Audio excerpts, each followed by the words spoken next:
It is so wonderful to see you all here. For me, this is one of the highlights of my year, and I love chatting with you all in the hallway. So if this sparks some interest, find me afterwards, come chat with me. I'd love to talk to you. Today we're... Oh, I think the... Sorry. Today we're here to... Oh, sorry, that's my login. Just everyone avert your eyes whilst I enter my password for a second. There we go. That reminds me, I need to change the combination on my luggage. Today we're here to talk about fixing GraphQL's biggest mistake in 512 bytes. My name's Benjie. I'm a member of the GraphQL Technical Steering Committee, and I seem to have forgotten to mute my notifications. Sorry about that. Actually, sorry, not so much for the notifications, but for my terrible acting. What I'm trying to do is demonstrate Murphy's Law, which we've already seen today, which is that anything that can go wrong will go wrong, and at the worst possible time. Murphy's Law, despite its humorous definition, is actually something that us programmers need to deal with every day. We need to dedicate significant brain space to this. We need to consider all the different ways that our systems can fail and ensure that those failures are handled. Without sufficient handling, our applications may crash, or worse, get into invalid states. And suddenly our vacation plans have to be cancelled, and instead we're there building a hotfix to get out for our customers ASAP. Of course, there are all sorts of failure modes that are very hard to deal with, such as when a speedrunner exploited what must have been a cosmic ray to get an unbeatable time on Mario 64, or the moth that crawled into a very old computer system and became the origin of the word bug. But even when the universe is not conspiring against us, modern applications are so complex that there is just a huge set of potential. This is the old slides? This is the old slides, yeah. Why is this the old slides? We're still on topic, it's going wrong. Yeah. We'll just keep going. This is fine. Any mistakes that you see during this talk, they're all deliberate demonstrations of Murphy's Law.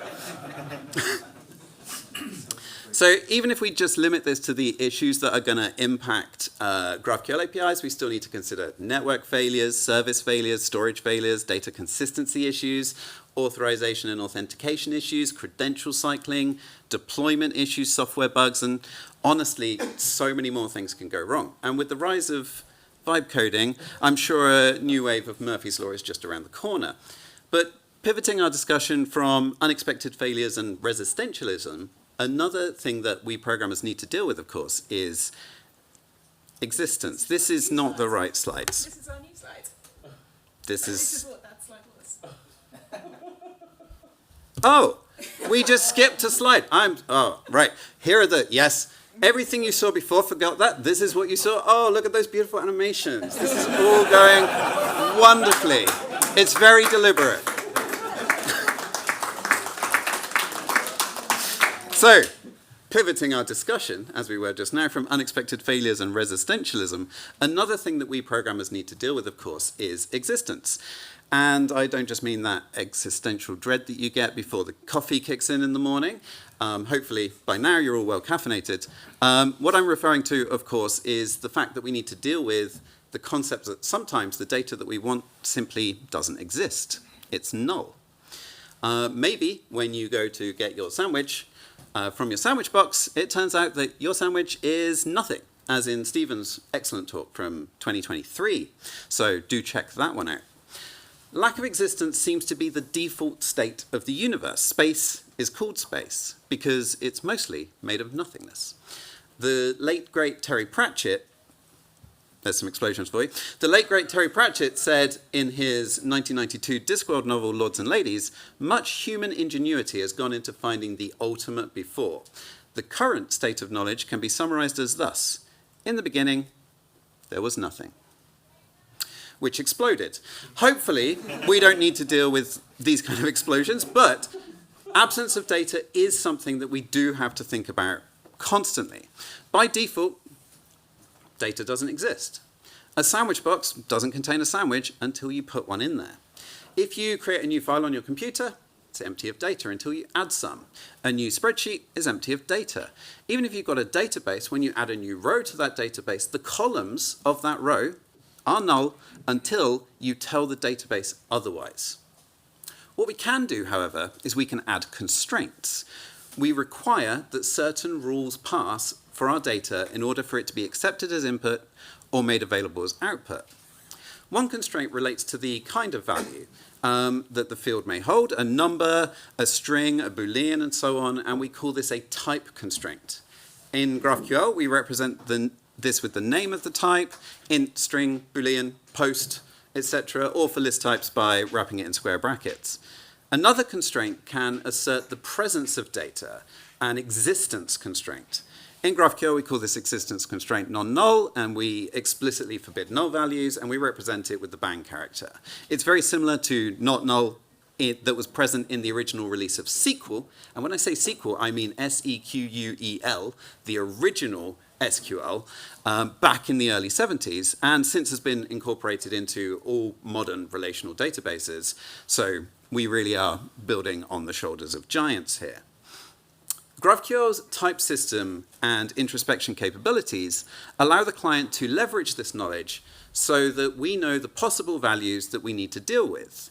And this greatly reduces the amount of defensive programming that our front-end developers need to do, since GraphQL's contract guarantees that the constraints will hold. Otherwise, an error would be raised. And speaking of errors, GraphQL doesn't just help us deal with the problems of existence, well, of data existence at least, but with the impact of Murphy's Law on our applications. In 2015, Dan Schafer, one of the original authors of GraphQL, wrote this: the entirety of newsfeed for Facebook is powered by one GraphQL query. And there are a number of places where a back-end system might, for any number of reasons, not be able to provide a result for a field. Facebook didn't want one of these failures to cause the entire request to fail, as would be the case in most traditional APIs. Instead, GraphQL implemented partial success. Add the details of the error to an errors list and set the errored position to be null. This allowed GraphQL to continue resolving the rest of the request, ultimately rendering as much useful data as possible and minimizing the impact of the error. Users would still be able to use Facebook, albeit in a slightly degraded state. So essentially, we have two types of null now. We have an error null, which is that some kind of failure resulted in us being unable to present the requested data to you. We don't even know whether it exists or not. And we have a data null, or more strictly a semantic null, where the null explicitly represents the lack of existence of some data.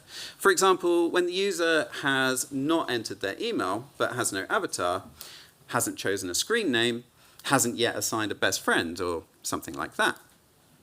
It's important for our application to be able to tell the difference between these two different types of null. If an error occurred, you might want to render a retry button, indicating to the user that there was a temporary failure and giving them the opportunity to deal with that. Whereas if the data doesn't exist, then you might want to render a placeholder to indicate the lack of existence. In our website here, a null author means there's no author, means it's anonymous. If your boyfriend hasn't responded to your messages, and when you check their profile page, you no longer see yourself on there, it's very different to know that this is because the server's having issues right now, versus that they've tidied up their profile. Fortunately, with GraphQL, we can look at the response and determine if a given null is a data null or an error null by seeing if it has an entry in the errors list with a matching path. But Murphy raises his head again.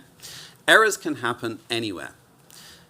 What happens if an error occurs in a non-nullable position? This is where I think GraphQL made its biggest mistake.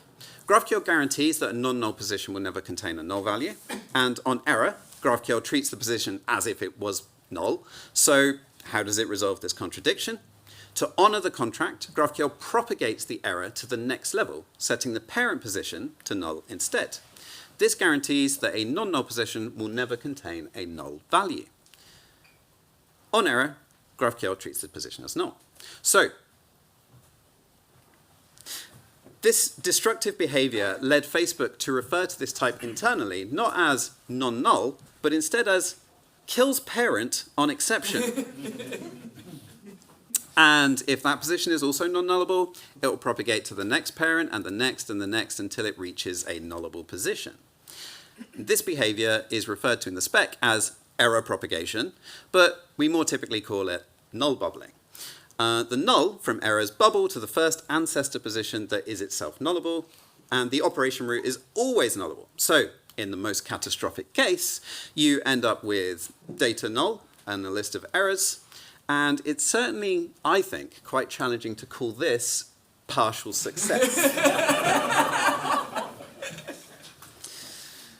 Dan Schaefer noted in that very same, in fact, next sentence of that same 2015 post, in a system where things are non-null by default, this could mean that a back-end failure at a leaf node deep in the tree causes the entire query to fail.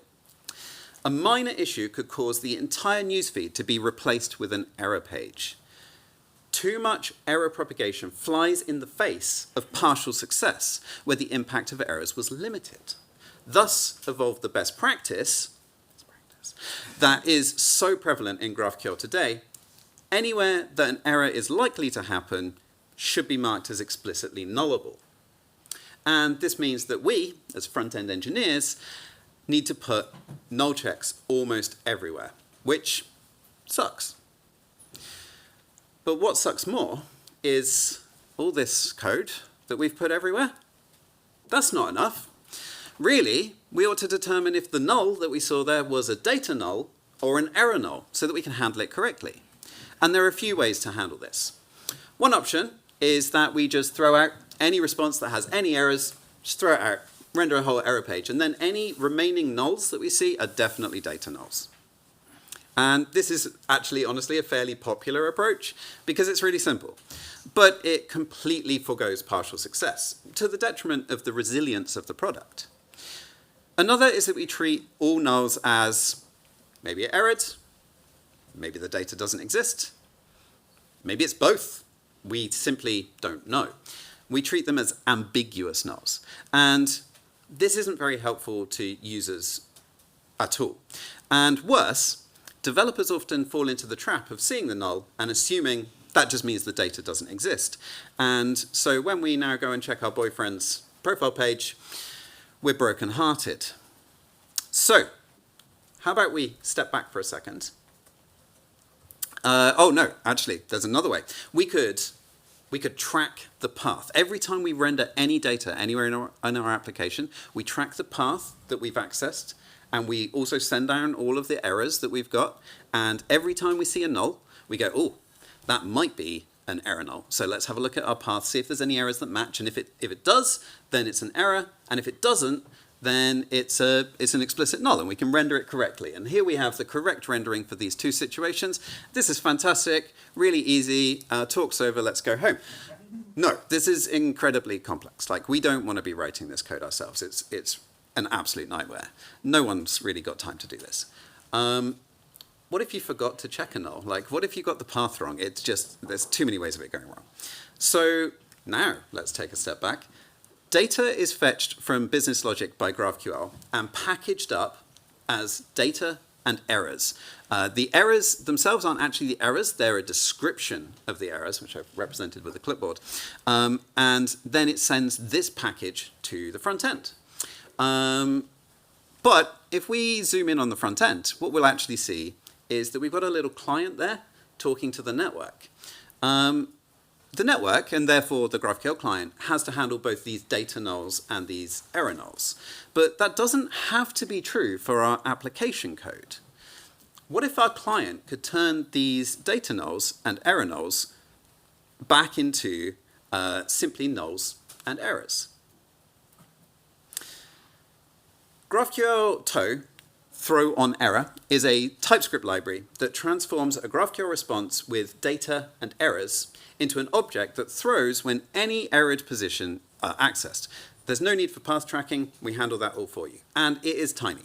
I wouldn't normally do this, but I've made the background of the slide the entire code of the library.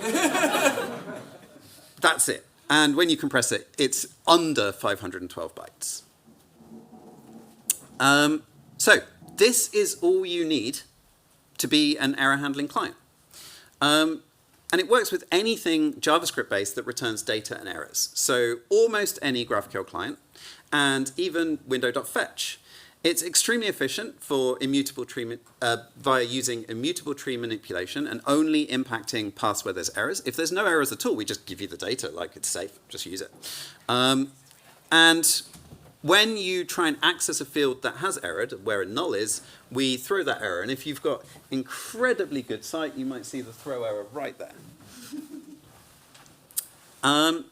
Since the errors are thrown as if they are regular JavaScript errors, we can handle them in the same way that we would any other native JavaScript error, with a try-catch block or with an error boundary from React or similar from whatever framework you're using. And so approaches A through C that we saw earlier, they're not needed anymore. Just half a kilobyte of JavaScript, and now all of our nulls are simply data nulls, since it's no longer possible for us to read an error null. And since errors are thrown and easy to catch using error boundaries or our regular framework tools, we can easily render this helpful UI to our users when an error happens. Now, I want to note that throwing on error is not the only approach to this. The main thing here is that we do not allow application code to read error nulls. I like the throw on error approach because it models how I think about APIs. Back in the day, we run all of our software on the computer on one machine. And now what we've done is we've separated out the back end of it and put it on a back end. But we want to abstract that, and APIs are essentially the abstraction. But when we access that field on the client, we can now simulate effectively what the backend is doing. Like it will give us back the data, or it will give us that side effect of throwing the error as if we'd called it ourselves locally. So I quite like it from that. But there are many other ways of handling this. You could indicate the positions in your query where you'd like errors to stop via a catch directive. You could transform the response type into a result type that branches on success or error. You could throw the error not when you access the field, but when you access the related fragment. You could specify how you want the errors to be handled. Maybe you want them to be turned into nulls, and that's fine. Maybe you want to use a default value. Maybe you want to put the errors in line. Maybe you do want to throw them. Like there's a huge world of possibilities. And I'm sure we'll see even more over time. And you should definitely check out what Relay is doing in this regard, and in particular, Itamar's talks and writings on this subject. Here's a great one from last year. And if that's to 2024 for you, he's also speaking tomorrow, and you can hear about how Meta are migrating to this style of strict error handling, throwing on error and whatever else they're doing at Meta. I mean, go to the talk and find out, in a safe and data-driven way. I think GraphQL's biggest mistake was not giving any responsibilities to the GraphQL client. Actually, I think the future of GraphQL is to have a new client specification with rules that all GraphQL clients must adhere to. Never allow an error null to be read from application code, encourage localization of data requirements, composing operations from those fragments, make trusted documents the default, guard against unused data, make pagination trivial, be forwards compatible, handle the new enum values, the new types and unions, have a shared definition of identity. But I digress. With no responsibilities, we can't rely on the client to understand data and errors as a whole, forcing our non-null existence constraint to apply to the data that we deliver, essentially applying to both data nulls and error nulls. And this in turn necessitated the implementation of server-side error propagation to adhere to this contract, which resulted in destroying sibling data and making it unsafe for the result to be cached into a normalized store, which also broadened the impact of errors and thus resulted in the best practice of keeping almost every non-leaf, non-list position in a GraphQL schema as nullable to handle partial success. And this is ultimately what led to our front-end code being so chock full of null checks. We can't change the past, but what if we were to give a new generation of clients a way of taking the responsibility for error handling? We could add a parameter to the request on error that indicates the level of error handling capability that the client has. Our traditional clients, our legacy clients, anything that wants to work in the same way that it does currently, would use the default on-error propagate.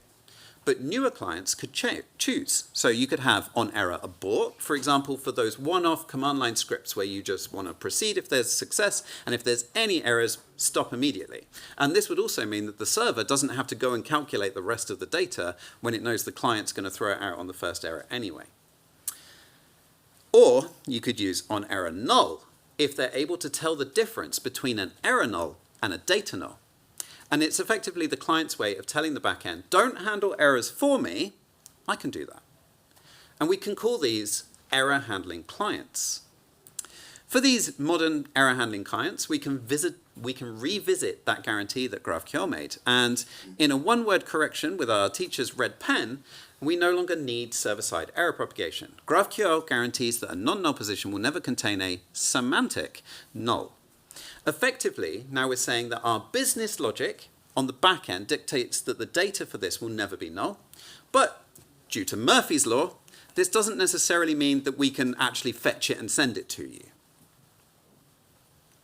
Oh, I missed some more slides. Sorry about that. I'm not sorry, Murphy's law. So what we're effectively doing here is moving the meaning of non-null constraint from being a constraint on the data that we deliver over the network to being a constraint on the actual business domain. And isn't that the point of the schema, to describe the business domain? And I want you to keep in mind here, we're not talking about business domain errors, like, you've done a mutation, you create a user, but they've got an invalid username, so you reject it. We're talking about Murphy's Law style exceptions. We're talking like a network went down, a service went down, there's corrupt data and you're not allowed to render it. And where these exceptions can happen is an orthogonal concern, I would say, and it's also likely to change over time as you split up where your services are defined. Now, you might think with this move of the bang to the other side that this means that data delivered over the network could now contain a null in any position, since errors can happen anywhere. And you'd be right. But this is fine, since our error handling GraphQL client ensures our application code can never read an error null. So only data nulls, and thus non-null, without caveats, is always true from the point of view of our application code. If it says non-null, you'll never read a null there. This then fixes all of the issues that cascaded from that previous decision. With the client taking responsibility for error handling, the non-null constraint can apply to our business domain. We can disable error propagation, so we no longer need to destroy sibling data on error. And thus, normalized caching can be used even when errors are present. Errors only null out exactly where they occur, so we can have excellent error resilience. And with error nulls now being handled by the client and inaccessible to application code, non-nullability in the schema only needs to focus on the semantic nullability of the data. We no longer need to consider the positions at which errors might happen, which, to risk repeating myself, is anywhere. The schema designers still need to think about what might change in the future, since going from non-null to nullable is a breaking change. The client code would have to handle an extra piece of data. But this still massively increases the number of positions that we can add this non-null constraint, this bang, to our schema, and thereby reduces the number of null checks that we as front-end engineers need to make. But what does that mean for those of us who have existing schemas and deployed legacy applications? Look at that old styling there. Beautiful. We don't want to break our existing apps, and although changing a field from nullable to non-nullable isn't conventionally recognized as a breaking change, it can, in fact, lead to a change in behavior when error propagation remains active. If a nullable position was acting as an error boundary and you make it non-nullable, error propagation will bubble the error up to a higher level, potentially causing a whole screen error message. And that's something that we very much want to avoid. If we have the available engineer hours, then maybe we can update this legacy app to handle the new way of doing things. But what if we don't have the time? Or worse, What if we can no longer update that application because the relevant app store is no longer supporting releases on that legacy architecture? Those old phones, they can't receive updates anymore. No, we need to do this in a backwards compatible way. We need modern error handling applications to be able to reap greater type safety and fewer null checks, but without impacting our legacy applications. It feels like we need two schemas. The existing schema that is used for legacy applications where error boundaries are left nullable, and a new schema that is used for error handling applications where non-null constraints reflect our business domain, ignoring Murphy and his pesky law. But maintaining two schemas is a chore, especially when almost everything between these two schemas is the same, except for the nullability in certain positions. But fear not. Until all of your clients opt out of error propagation and become error handling clients, you can use a workaround that's been gaining traction across the GraphQL ecosystem in servers, clients, and tooling, and that is the Semantic non-null directive. Add this directive to any nullable position that is semantically non-nullable. Your business logic says it should never be null, but errors might happen. And it can still act as an error boundary for your existing apps. And then we can use a semantic output conversion kit, such as GraphQL sock, to go with GraphQL-toe, to generate the derived SEL to use for each client type from this source schema. For legacy applications, we just strip away the directive, and we just call this semantic to nullable, just goes away. For our modern error handling clients, we replace this directive with a strict non-null, and we call this semantic to strict. And either of these SDLs are just standard SDLs that you would use today. They're the exact same as what you're currently using. So you can then feed the resulting SDL, the one based on your client. Is it an error handling client? Use the one on the right. If it's not, use the one on the left. And everything that you use can use that and make the right assumptions. Your code generation, everything. Of course, you don't have to do this. You can use tooling that's already integrated it, and there are quite a few. There's GraphQL Code Generator, GraphQL Kotlin, Relay, and many more that already natively support the semantic non-null directive. Now, the end result is that we end up with the thing to remember is that Murphy is always just around the corner. So the end result of using these techniques is that we prevent errors in application code via on-error null and using something like GraphQL-toe or any other method of preventing error nulls from being read. We add our semantic non-null to our schema, and then we convert it so that we can use it with our legacy applications. And all of this results in fewer null checks in our front-end code, less code, and happier developers.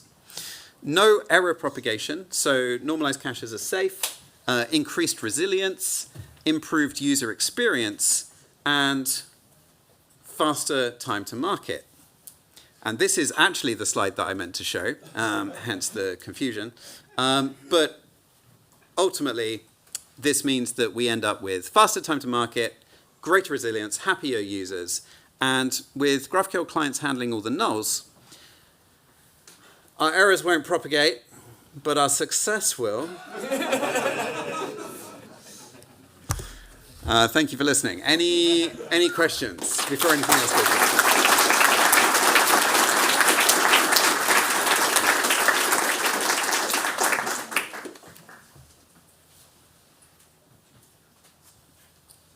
So I like the semantic non-null, but when I introspect the schema, I can't get it out. Can we get that fixed, please? Yeah, we'd love to. There's a number of proposals for this, and it's something that we've worked on quite a bit. But again, like I mentioned in the all hands, it's spec issue number 300, which is effectively a way to represent directives, some directives, all directives. It's being discussed through introspection, and there's a number of issues that we need to solve there and complexities, because the thing with directives is they accept input values, but the thing about introspection is it provides things on output, and now we need to mesh those two together. There's also complexity around some of the things that you mark your schema up with you don't necessarily want to expose, so there needs to be an annotation tag where you say, this is a deliberate annotation and I want it to come through. But yeah, we need to solve this for composite schemas. We need to solve it for semantic non-null. But in the meantime, use GraphQL sock and just use your traditional stuff. Pascal. Is there a champion for this issue? Because now I have an audience to, find one. For 300. For 300, I guess it's me at the moment. And to be fair, I've got a large number of my pull requests merged in this last 6-month period. Great, so my backlog is clearing, and hopefully I'll be able to pick that back up again. I actually did a talk maybe 3 years ago at an earlier GraphQL conf that wasn't its own dedicated conference, talking about this, and I have a lot of opinions on it. So hopefully we can get this moving forward again very soon, especially because composite schemas need it. Yep. My sense is semantic nullness is rare. So let's say 80% of your fields are semantically non-null. If that's the case, 10 years from now, people are going to look at GraphQL schemas if we follow this path. There's got exclamation points every place. And people are going to say, that most annoying thing about GraphQL is these goddamn exclamations. Yes. So if you buy all that, why don't we bite the bullet and put a question mark down? Yes. And so lack of question mark is semantic null. Oh dear. This has been a widely and hotly contested topic with, yes, definitely strong opinions on both sides. Some strong opinions very much represented by me. And trying to be surfaced by we're building on the shoulders of giants, this is how databases have done it forever, look at data theory. What you're essentially saying is rather than treating the types as a thing that contains null, say the types don't contain null, and then we add null as a union. And that's a very different thing to saying every type contains null, and we have a constraint that says, but the null value is disallowed. It's a fundamentally different way of expressing it. I also am not sure that I fully agree with that the majority of things are semantically non-null. I think it's fairly balanced. Like, as I say, by default, data doesn't exist. When you create a user in their system, they don't have all this extra data. They haven't written a bio yet. They haven't entered their profile URL yet. They haven't set an avatar yet. Maybe they've not set a username yet. Maybe they've not set an email or entered their phone number yet. They've not set a best friend. There's like so many things that just do not exist when you start. So, I think that is generally true of the universe. The other thing is that we can go from nullable to non-nullable safely if we turn off error propagation, but we can't do the other way. So one of the mistakes that I see people making is like, hey, think about Twitter back in the day. Twitter was originally a service that allowed you to share text messages. So everyone had a phone number. Phone number was a required property of user.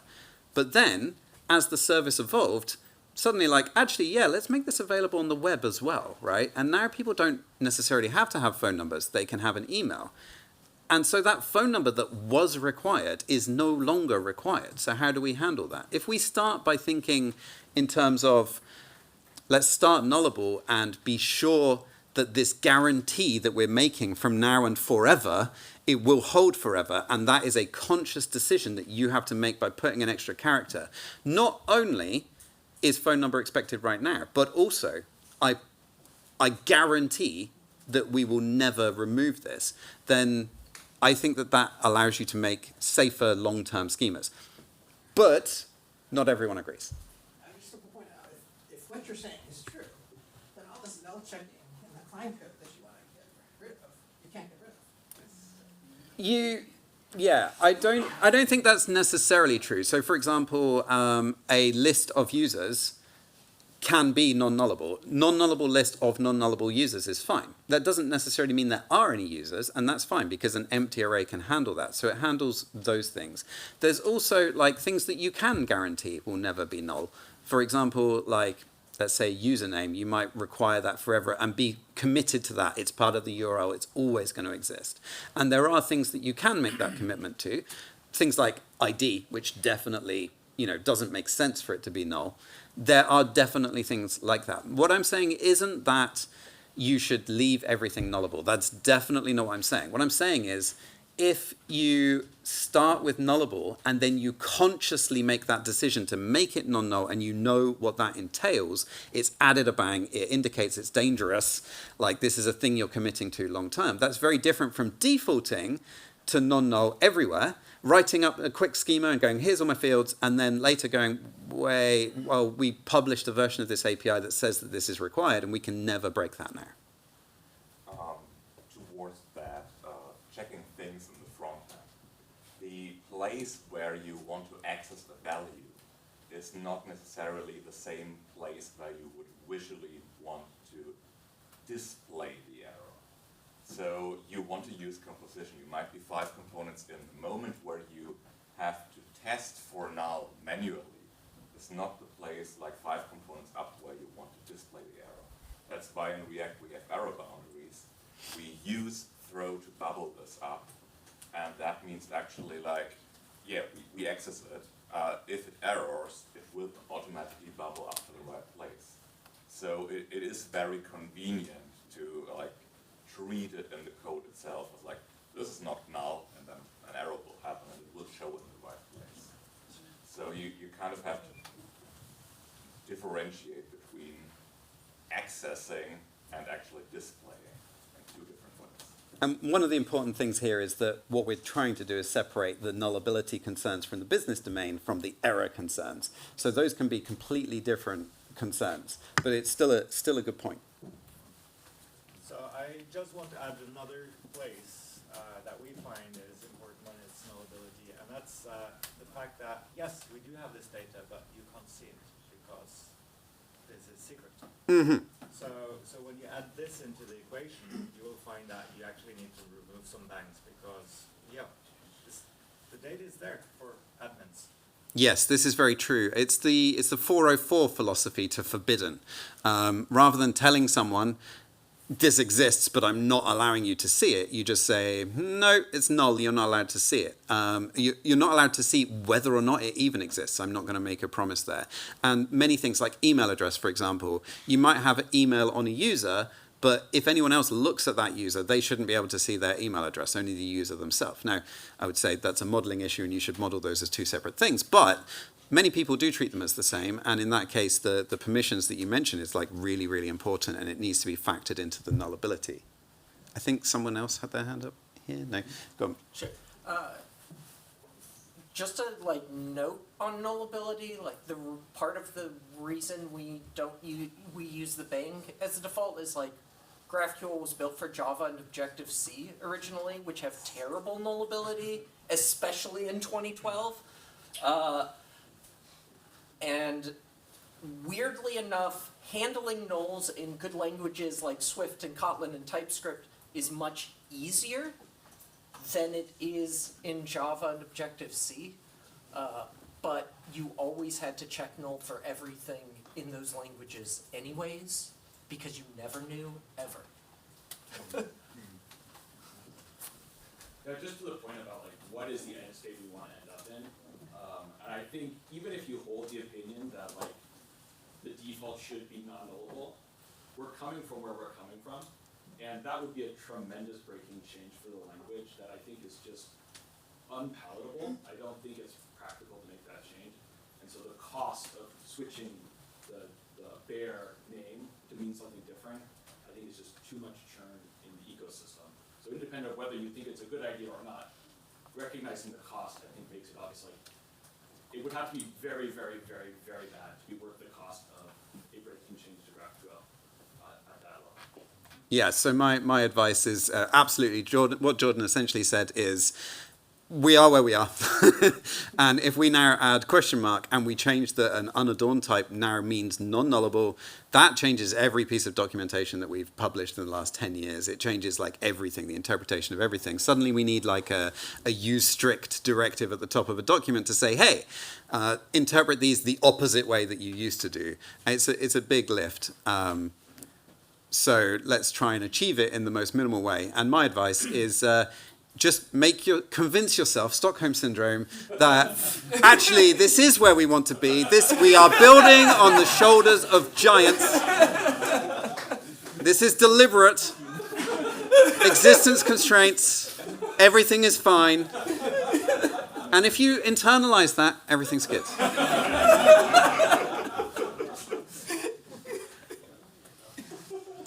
All right, I better cut it there because I think someone else is due to talk imminently. 5 minutes. In about 5 minutes. One last question from Pascal. Well, it's just, if you think about it, it's about output types, right? So changing something from nullable to non-nullable on the back end is very difficult. It's very difficult because you have to maintain all these front-end clients, but you can deploy very quickly. So from a back-end point of view, as a back-end engineer, you actually want everything to be null, so that you can you don't have to think that there is a required field which suddenly is missing. You don't have to worry about this because you know the front-end can deal with it. And if there's an old client somewhere which cannot display the profile because the URL is not there, then there should just be progressive web apps. It should just say that, okay, the web is still there, the app runs, but the profile picture is no longer there. And this makes evolution much simpler, because the breaking change in the backend nowadays is like, when you do schema design wrong, then you mess up, and you have a myriad of problems after it. I think that that's a really good point, and it shows the tension between the schema generation on the server side and the schema consumption on the client side. And one of the important things there is, if we get rid of error propagation, a big spanner in that discussion where you as the front-end engineer go, this has never been null, I've never seen this null, will it ever be null? And the back-end engineer goes, hey, Murphy exists, it could error, so I'm not going to change it because that's minimal effort. Suddenly, like, the back-end would need to justify it not being non-nullable, but also the front-end can more seriously make a request and say, hey, I think that this is probably semantically non-nullable, would you agree? And we can add that constraint if it makes sense. Yeah, I just want to add, having looked at a lot of product code built against a fully nullable schema, I think we lie to ourselves a little bit on the server when we think, oh, the client is handling that. But now none of your, you've basically broken up with everyone's boyfriends. It didn't grow, but now everyone thinks that their boyfriend broke up with them. And you have no error, logs growing and telling you that it's done that. Yeah, but then it's a front-end problem.